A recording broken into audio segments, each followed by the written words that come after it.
रामकृष्ण हरी मित्रांनो, मराठी कथाकथन चॅनलमध्ये अगदी हृदयापासून आपलं सगळ्यांचं स्वागत आहे. आजच्या व्हिडिओमधून आपण निर्जला एकादशीची व्रत कथा ही आज आपण ऐकणार आहोत.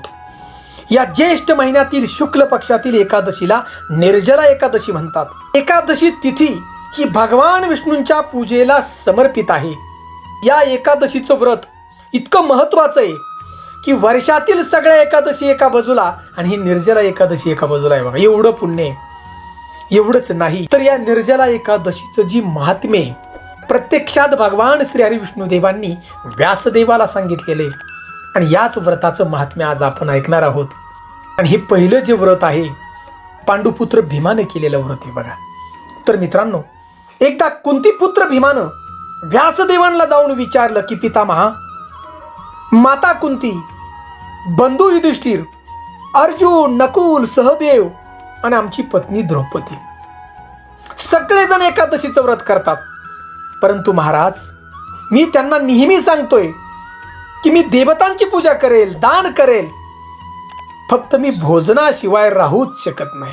भीमाचं बोलणं व्यासदेवांनी ऐकलं आणि त्या ठिकाणी व्यासदेव म्हणाले की हे भीमसेन, अरे तू नरकाला जर वाईट म्हणत असशील, स्वर्गाला जर तू चांगला मानत असशील, तर तू प्रत्येक महिन्यामध्ये येणाऱ्या दोन्ही पक्षातील एकादशीचं तू व्रत कर. एकादशीच्या दिवशी अन्न ग्रहण करू नकोस.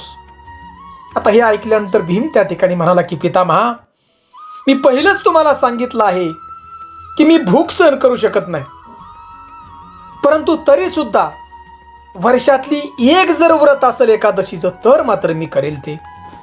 याचं कारण माझ्या पोटामध्ये जो जठरामध्ये असणारा जो अग्नी आहे, तो अग्नी फक्त मी अन्न खाल्यानंच शांत होतो आणि त्यामुळे मी उपाशी राहू शकत नाही.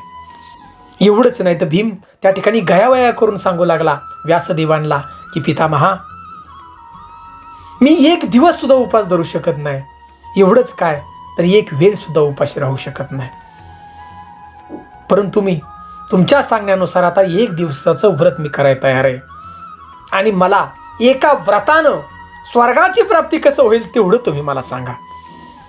आता भीमाचं बोलणं ऐकून व्यासदेव त्या ठिकाणी म्हणाले, हे भीमसेन, हे भीमसेन, आपले जे साधू ऋषी मुनी आहेत ना मोठे, यांनी शास्त्र आपलं तयार केले. थोड्याच परिश्रमानं आणि थोड्याच भक्तीनं स्वर्गही प्राप्त होऊ शकतो. तर याच प्रकारे एकादशीचं व्रत हे माणसाच्या मुक्तीसाठी, एकादशीच्या व्रतानं मुक्ती मिळते. जो कोणी एकादशीचं व्रत करत नाही त्याला नरकात जावं लागतं. एवढंच नाही तर व्यासदेवांनी सांगितलेलं आहे की जो व्यक्ती एकादशीच्या व्रताच्या दिवशी अन्न ग्रहण करतो त्याला पुढच्या जन्मामध्ये राक्षस योनीमध्ये जन्म घ्यावा लागतो. आता हे सगळं सांगितल्यानंतर नरकाच्या यातना भीम घाबरला आणि भीम त्या ठिकाणी म्हणू लागला व्यासदेवांना की मला माफ करा, मला नरकाची फार भीती वाटते, त्यामुळे मला तुम्ही एक व्रत सांगा आणि ते व्रत मात्र मी करेन. आणि व्यासदेव त्या ठिकाणी बघा भीमाला सांगू लागले की ज्येष्ठ महिन्यातील शुक्ल पक्षातील जी एकादशी आहे तिचं नाव निर्जला एकादशी आहे. तू या दिवशी या एकादशीचं व्रत कर. या एकादशीच्या दिवशी फक्त स्नान करण्यासाठी तू जल घेऊ शकतोस आणि संकल्प करण्यासाठी या निर्जला एकादशीच्या दिवशी तू जल जर ग्रहण केलंस तर मद्यपान केल्याचं तुला पाप मिळेल. आणि या दिवशी तू भोजन मात्र करू नकोस. भोजन जर केलंस तर जेवढे व्रत तू केल्यास सगळ्या व्रताचं फळ त्या ठिकाणी नष्ट होऊन जाईल. आणि त्या ठिकाणी गुरुदेव सांगू लागले की या एकादशीच्या दिवशी सूर्योदयापासून द्वादशीच्या सूर्योदयापर्यंत जल ग्रहण करू नकोस. आणि जर तू केलंस तर तुला फार मोठं पाप लागेल. आणि जर तू एकादशीचं व्रत केलंस, जल आणि अन्न जर अजिबात ग्रहण केलं नाही तर तुला वर्षातून सगळ्या एकादशीचं फळ मिळेल. व्यासदेव त्या ठिकाणी सांगू लागले की द्वादशीच्या दिवशी सूर्योदयापूर्वी तू उठून स्नान करायचं, ब्राह्मणाला दान द्यायचं, नंतर जे भुकेलेले व्याकुळ असतील त्यांना तू दान करायचं आणि पुण्यवान ब्राह्मणाला तू बोलव आणि भोजन त्या ठिकाणी दे आणि याच्यानंतरच तू भोजन कर. आणि याचं जे फळ आहे तुला पूर्ण वर्षातील ज्या एकादशी आहेत त्या सर्व एकादशीचं पूर्ण फळ तुला या एकादशीच्या व्रतानं मिळेल.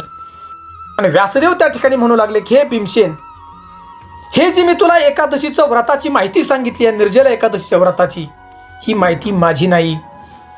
प्रत्यक्षात भगवान श्री हरी विष्णुदेवांनं या निर्जला एकादशीच्या व्रताची मला माहिती सांगितली. त्यामुळे तू भगवंताच्या वरती विश्वास ठेव आणि हे तू व्रत कर.